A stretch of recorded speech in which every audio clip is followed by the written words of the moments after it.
เสีสีอันว่าสีโจตันสีกัปตันสีที่โอเอ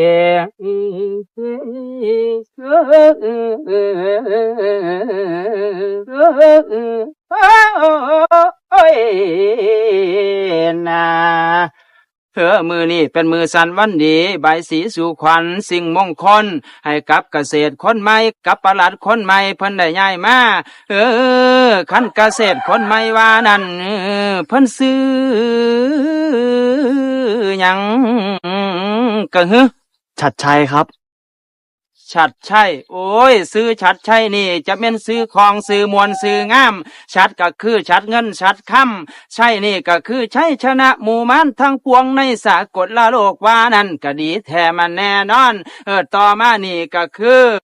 ปลัดคนใหม่ปลัดนี่เพิ่นกาซื้อหยังกะปลัดธนูโอ้นูธนูปลัดธนูเอ้ยเจ้าจะแม่นซื้อของซื้องามธนูนี่ก็คือหัวแหลมเจ้าคือสิหัวแหลมคือธนูยิ่งขึ้นฟ้าพันขึ้นไกลอีหลีคักขนาดโอ้ยนาให้เจ้าอยู่ดีมีแห้งอยู่แดงมี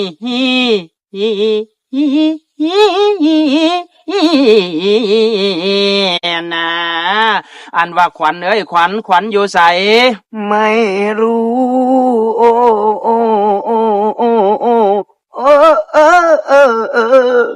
บ่ฮู้ก็สิตอบให้สิแตกอีหยังบักปอบทางมึงโอ้ยนะให้เจ้ามาพัฒนาเมืองยโสธรนี่ให้หุ่งเฮืองเหลืองเหลื่อมสมกับเป็นเมืองบังไฟโกเด้อปลัดคนใหม่เด้ออันยาสามารถเสแตกงบประมาณ